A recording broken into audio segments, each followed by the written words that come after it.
약수의 개수가 홀수 개가 나오려면 어떻게 돼야 될까?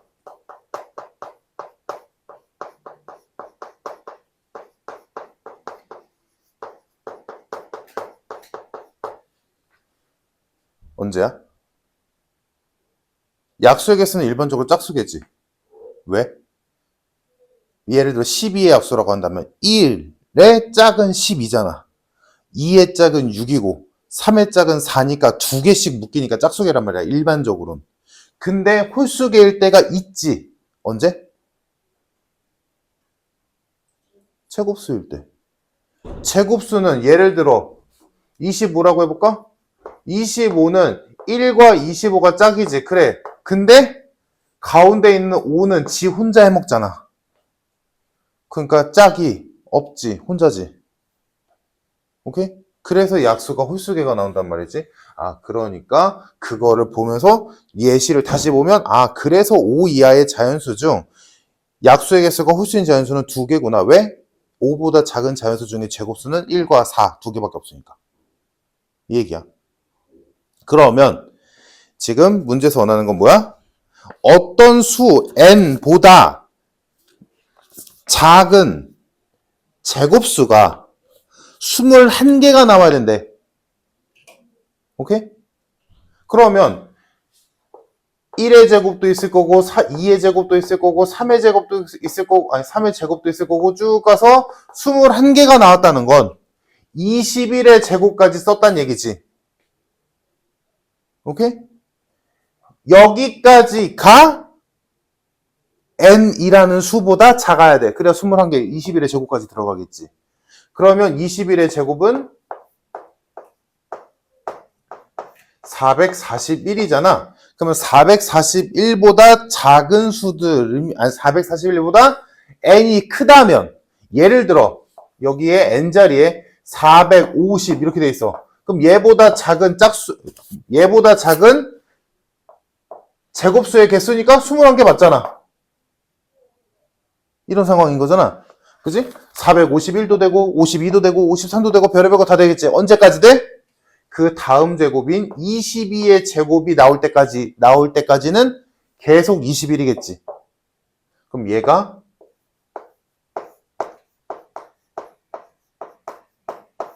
484이므로 여기 올 수는 484보다 작아야 돼.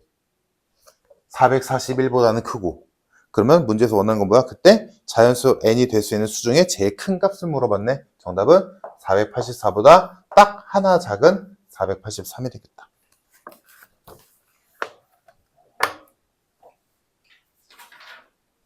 또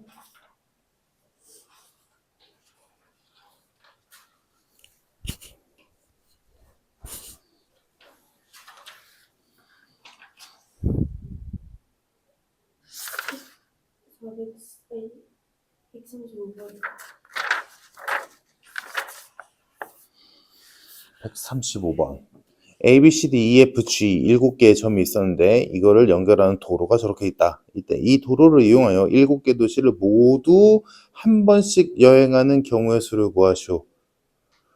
한 번 여행한 도시는 지나면 안 되고 선을 꺾으면 안 된대. 이 얘기지.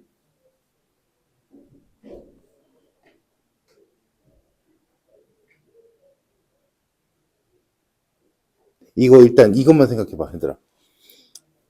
A, B, C에서 나가는 선은 4개씩 있지. D, E, F, G에서 나가는 선은 3개씩 있지. 그럼 너희가 아무 예시나 생각해보면서 생각을 해봐. 위점에서 시작해야 될까? 아래점에서 시작해야 될까? 고민해봐. 오, 됐어. 아래점에서 시작해야 돼. 무조건. 그치? 그럼 아래점에서 그리고 지금 같은 선상에 있는, 즉 A, B, C끼리는 이동이 불가능하고 D, E, F, G끼리도 이동이 불가능하지. 즉 얘네들은 위아래 이렇게 번갈아 가면서 왔다 갔다 걸어야 돼. 그치? 그거를 생각하면 문제가 풀리지 않을까? 그러면 우리가 이 그림을 만든다고 생각해보자.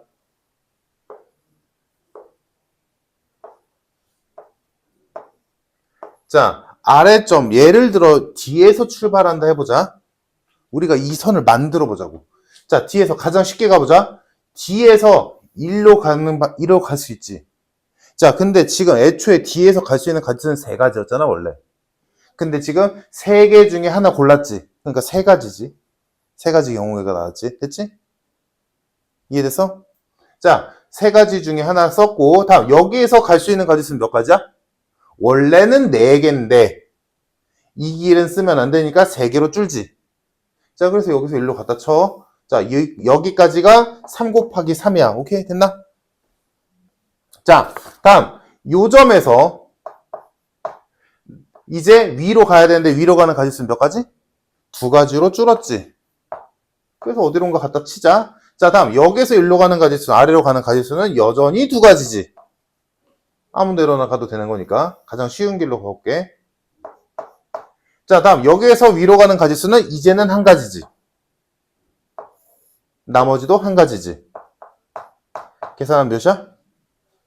36가지지. 여기까지 됐나? 자, 근데 지금 우리가 요렇게 계산한 36가지는 D에서 출발했을 때 나오시는 가지수가 36가지라는 거지. 근데 여기서 출발하는 방법만 있나? 아니지. 여기서 출발해도 되잖아. 여기서 출발해도 되고 여기서 출발해도 되지. 그러니까 얘 2점 하나당 36가지니까 마지막에 몇 곱하면 돼? 4를 곱해주면 되겠지.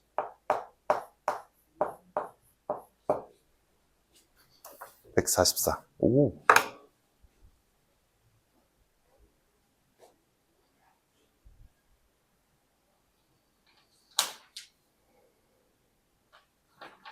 또 있어?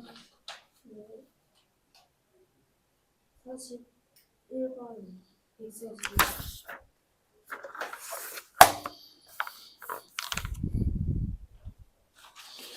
서로 다른 4개의 자물쇠에 열쇠가 있는데 4개의 열쇠를 임의의 4개의 열쇠 중에 3개를 골라서 A, B, C에 꽂아서 돌려봤을 때 하나도 안 열려야 된대. 이 얘기지?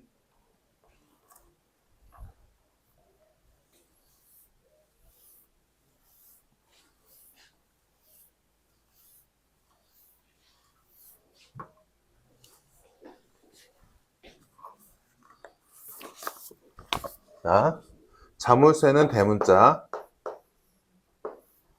열쇠는 소문자. 자, 이런 상황에서 4개의 열쇠 중에 3개를 골라서 A, B, C에다가 집어넣었을 때 안 열려야 된대. 그 말은 쉽게 말하면 뭐야? 얘는 얘를 가지면 안 되고 얘는 얘를 가지면 안 되고 얘를 가지면 안 된다는 얘기지. 그지? 그러면 세야지. 자, 그러면 A에 꽂을 수 있는 열쇠는 B가 가능하고 C도 가능하고 D도 가능하겠지. 자, 각각의 경우를 보자면, 자, A에 B를 꽂았어. 그럼 B에다가 꽂을 수 있는 거는 A 아니면 C 아니면 D가 되겠지. 자, 다음. 이 상황이라면 B, A를 썼다면 여기에는 무조건 D를 꽂아야 되고, 자, B와 C를 썼다면 여기에는 A 아니면 D가 가능하고, B와 D를 썼다면 이때는 A와 C가 남았으니까 A만 가능하겠지. 됐어? 자, 그래서 A에다가 B를 꽂았을 때 네 가지 경우가 나온다.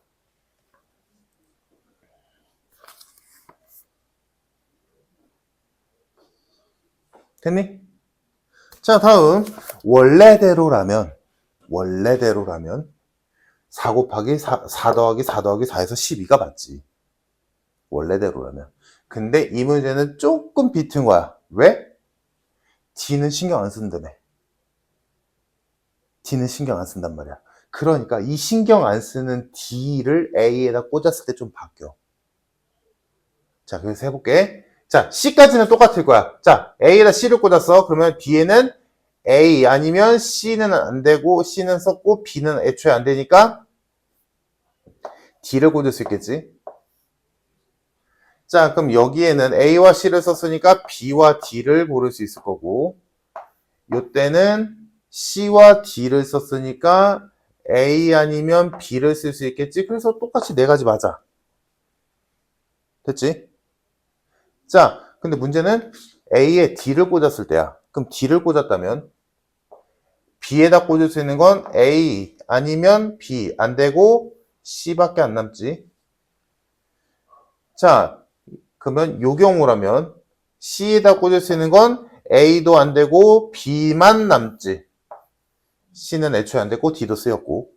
다음 요때는 남은 게 A와 B니까 A와 B가 모두 가능하지. 그래서 얘가 하나가 줄어. 그래서 정답이 12개가 아니라 11개. 평소 했던 것처럼 그냥 하나 한 다음에 곱하기 하면 되겠지 라고 생각할 수도 있겠지만 이 문제가 조금 달라진 이유는 D는 신경 안 쓰기 때문에 A에서 D를 꽂아버리면 뒤에 부분이 조금 달라져. 그 차이 때문에 그래.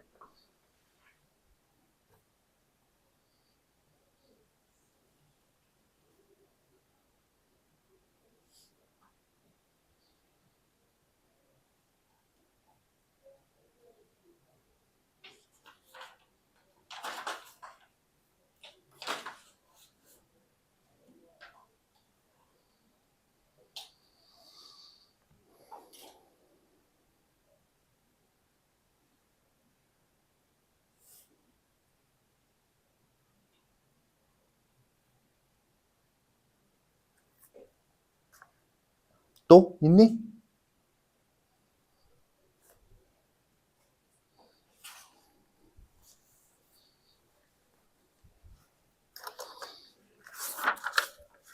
없으면 진도 나갈까? 있어? 어. 언제 하게? 눈을 뜨고 있는데 저거 다시 눈을 뜨고 저를 막 보고 언제 왜 그래? 이제 뭐 학교에서 잠 안 재우냐?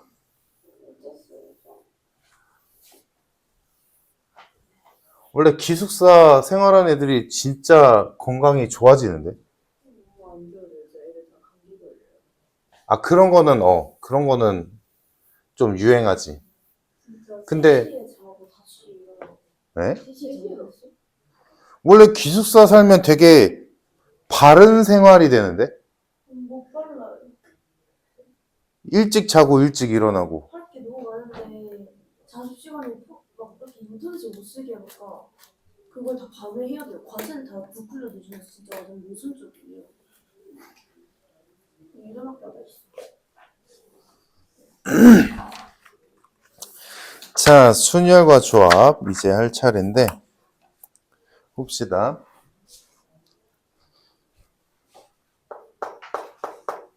자, 대충 설명은 저번 시간에 살짝 했었지, 말로만.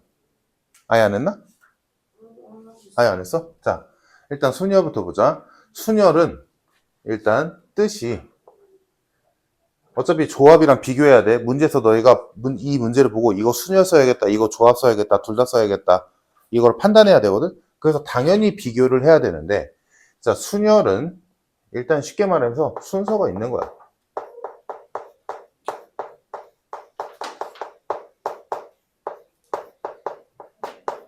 그래서 순서가 있는 나열이기 때문에 순열이라고 부르는 거고, 그 말은, 그러니까 순서가 있다라는 말의 의미가 뭐냐면, 너희가 문제를 보고 이거 순열 써야지 조합 써야지 라고 고민하는 상황에서 어떻게 찾으면 되냐면, 물론 익숙해지면 그냥 이거 순열이네 이거 조합이네 라고 할 수도 있겠지만 헷갈릴 수도 있단 말이야. 그러면 어떻게 따지면 되냐면, 너희가 임의로 순서를 바꿨어. 예시를 들어서 그때 이거 다른 경우인데 라고 한다면 그건 순열이야. 왜? 순서가 있다는 거니까. 무슨 말인지 이해됐어? 그러니까 너희가 식당에 가서 밥을 시켰는데 짜장면이랑 짬뽕 주세요 이렇게 했어. 그거랑 짬뽕이랑 짜장면 주세요 라고 해서 달라? 똑같지? 그러니까 이거는 뭐야? 순열이 아닌 거야. 순서가 없거든. 순서 바꿔봤자 똑같잖아. 무슨 말인지 이해됐지? 이해됐어? 무슨 말인지? 근데 순열은 만약에 계주를 한다 쳐? 4명의 주자를 배치할 거야? 근데 1번 주자, 2번 주자, 3번 주자, 4번 주자가 있잖아. 그리고 너 기본적으로 알지? 4번 주자가 제일 빠르잖아. 근데 제일 느린 애를 1번 주자, 4번 주자에 놨어. 이게 똑같아? A, B, C, D 순서대로 달리기 하는 거랑 D, C, A, B 순서대로 달리기 하는 거랑 같아? 다르지. 그래서 너희가 예시로 순서를 바꿔봤더니 이거 다른 건데? 라고 생각이 된다면 그건 순열이라고. 무슨 말인지 알겠지? 앞으로 너희가 순열과 조합을 배우면서 문제에서 이거 순열 써야 되나 조합 써야 되나가 헷갈릴 텐데 얘는 당연히 순서가 없겠지.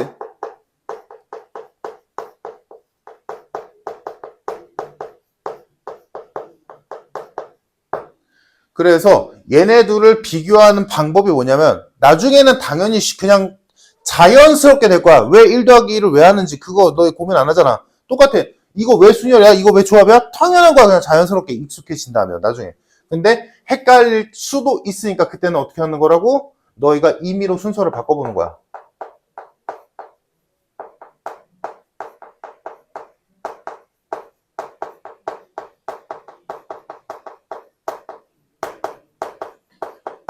그때 얘는 뭐야? 다른 경우지. 얘는 순서를 바꿨을 때 같은 경우고.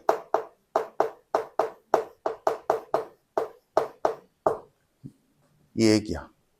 이 둘의 가장 큰 차이가 너희가 헷갈릴 때 이거를 찾아내는 방법이 이렇게 생각하면 가장 편해. 그냥 무턱대고 유형별로 외우려고 하지 말고. 자, 그래서 문제를 보고 이거 나 순열로 풀어야지, 조합으로 풀어야지 라고 생각을 했어. 그러면 이제 할 일이 뭐냐면 그 순열과 조합의 기호를 써야겠지. 자, 순열의 기호는 두 가지가 있는데 이런 기호가 하나 있고 이런 기호가 하나 있어. 자, 얘는 퍼뮤테이션의 약자고 그냥 P라고 읽으면 돼. 앞으로도 P라고 읽으면 되고 얘는 앞과 뒤에 두 개의 자리가 존재해. 여기를 채워야 돼. 다음, 얘는 느낌표라고 되어 있는데 느낌표라고 읽으면 안 되고 팩토리얼이라고 읽어야 돼. 그래서 귀찮아서 나중에 그냥 팩 이럴 거야. 그래서 얘는 요 앞에만 숫자가 들어와. 빈자리가 이렇게 있어. 자, 조합은 컨비네이션의 약자로 C를 쓰고 앞으로도 그냥 C라고 읽으면 돼. 그리고 얘는 P와 비슷하게 앞과 뒤에 자리가 있어. 여기 두 개를 채워야 돼. 자, 순열과 조합이 뭐냐면 결론적으로는 우리가 앞에서 경우의 수 세는 법을 배웠잖아. 그 경우의 수를 세는 데 있어서 그 경우의 수를 세는데 그 상황이 이거 순서가 있네? 라고 한다면 굳이 손수 세는 게 아니라 조금 더 간단하게 식을 이용해서 기호를 이용해서 표현하자는 얘기야. 얘도 마찬가지겠고. 자, 그래서 예를 들어보자.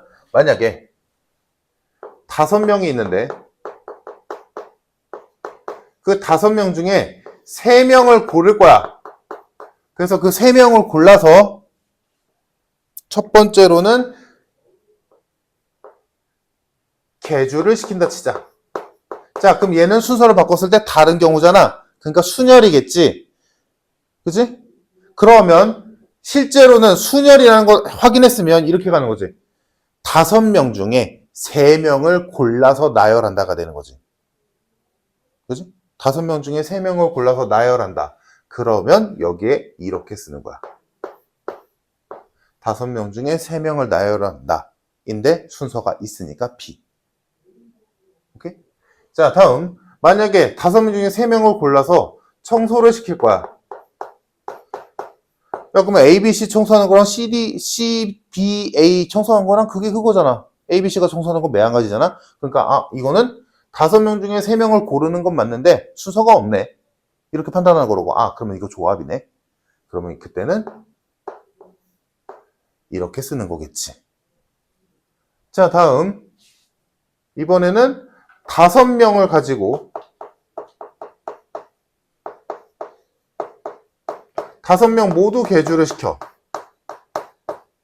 그래서 1, 2, 3, 4, 5번 주자가 있다 쳐. 그러면 얘네들도 당연히 여기에서 받겠지만 순열이지. 그러면 얘는 5명 중에 5명 다 고르는 거잖아. 그러니까 쓰자면 5P 오겠지. 근데 얘를 이렇게 쓰자는 얘기야. 줄여서. 그래서 얘와 얘의 관계는 뭐냐면 요 앞에 수와 뒤에 수가 똑같다면 그냥 한 번만 써서 이렇게 표현하자는 거야.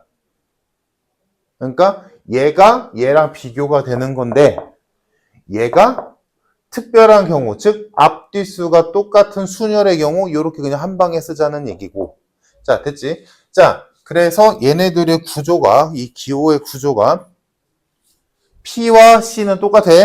P의 앞에 오는 수는 전체의 수가 나오고 뒤의 수가 그 문제에서 원하는 몇 명 뽑아야 되는지 그 일부가 나오게 되지. 그리고 그 전체와 일부가 똑같은 경우가 여기 오는 수고.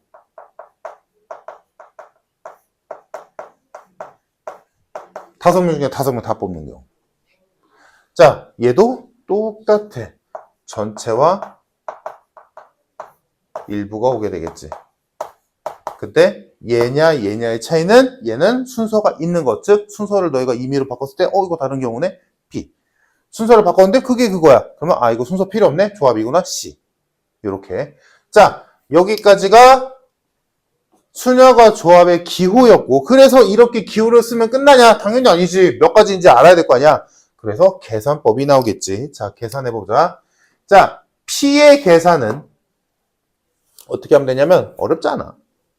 자, 요 앞에 수에서부터 시작해서 1씩 숫자를 내려가면서 곱하는 거야. 곱할 건데 3개 곱하란 얘기야. 그러니까 얘는 5, 4, 3을 곱해서 60까지 이렇게 답이 나오게 되는 거지. 그래서 결론적으로 뭐야? 5명 중 3명을 뽑아서 계주를 세우는 방법은 5P3 해서 계산했더니 60까지다 라고 세우는 거지. 자, 그럼 얘는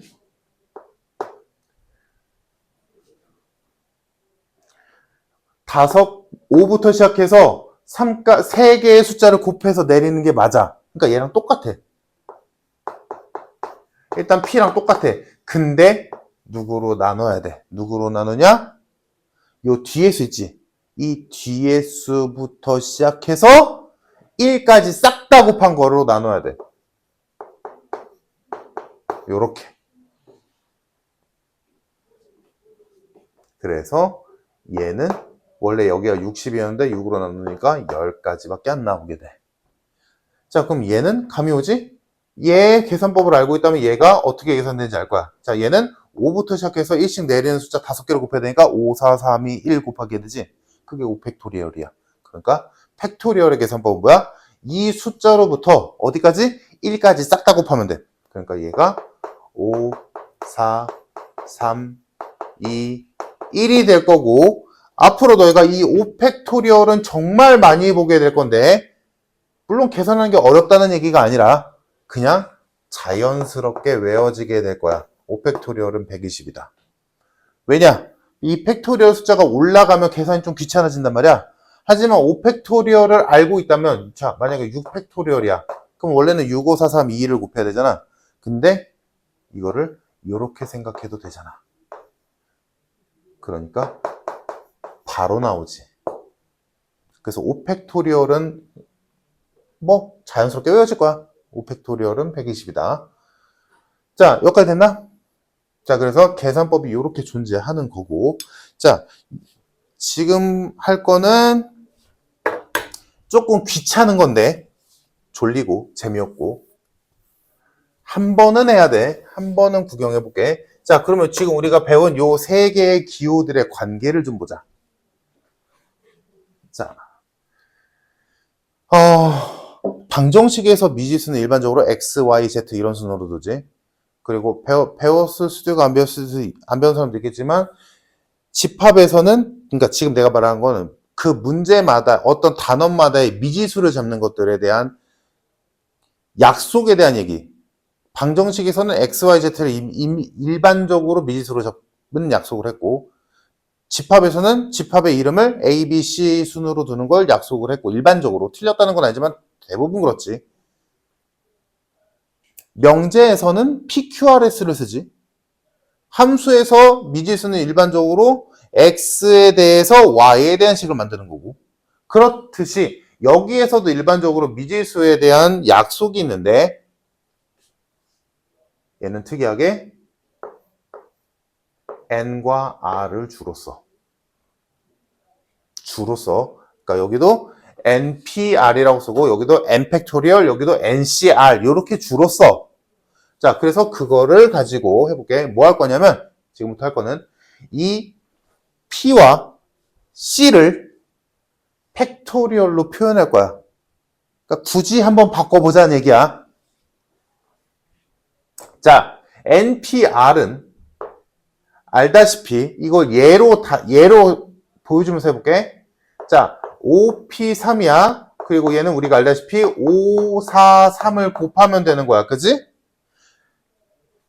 자, 근데 우리는 이 npr를 팩토리얼로 표현하고 싶은 거야. 그래서 자, 얘를 이렇게 보고 싶어. 팩토리얼을 썼다는 건 뭐야? 무조건 어떤 수부터 1까지 싹 다 곱해야 되는 상황인 거지? 그러니까 얘를 5, 4, 3만 곱하는 걸 팩토리얼로 표현하려면 요렇게 하는 수밖에 없거든.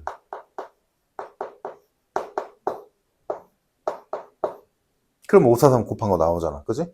그러면 얘는 뭐야? 5팩토리얼이지. 얘는 2팩토리얼이지. 그럼 5팩토리얼은 어디서 나왔겠어? 여기서 나왔겠지. 그럼 2팩토리얼은 어디서 나올까만 고민하면 되지. 어디서 나왔어? 얘에서 얘를 뺀 거지. 그래서 npr를 굳이 바꾸자면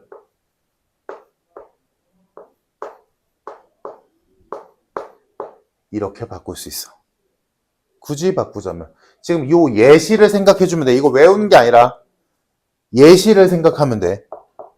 그러니까 지금 내가 이렇게 식으로 썼지만 이걸 어떻게 볼 수 있다고? 5팩을 2팩으로 이것도 계산을 안 하고 쓰자. 5-3팩으로 나눴다 라고 봐도 된다고 표현할 수 있다라는 얘기야. 자, 그래서 첫 번째 P를 팩토리얼로 표현해봤고, 자, 이번에는 C를 바꿔보자. 자, NCR이 있었어. 자, 얘도 예시를 보면서 하자. 자, OC3이 있었어. 얘 계산식은 5, 4, 3을 3, 2, 1로 나누는 거랬어. 자, 그러면 이 5, 4, 3은 어디서 많이 봤지? 뭐야? 5P3과 같지? 다음, 3, 2, 1은 뭐야? 3팩토리얼이지? 아까 내가 설명해서 말했지만 이 분모에 오는 수는 뭐야? 이 뒤의 수의 팩토리얼이다. 3부터 시작해서 1까지 싹 다 곱한 거다 라고 했잖아? 그게 그거잖아. 자, 그래서 여기까지 와보면 자, NCR은 뭘로 바뀌냐면 NPR을 R 팩토리얼로 나눈 거로 바뀌어. 여기까지 됐지? 자, 근데 더 바꿀 거야. 왜 얘 안 바꿨잖아? 근데 우리는 얘를 바꾼 걸 알고 있잖아.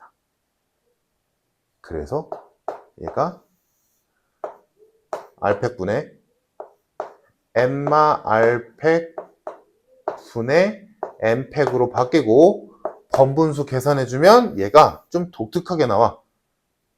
R팩 곱하기 N마 R팩 분의 N팩 이렇게 표현이 돼. 그럼 이게 뭔 소리냐? 이 예시로 들어볼까?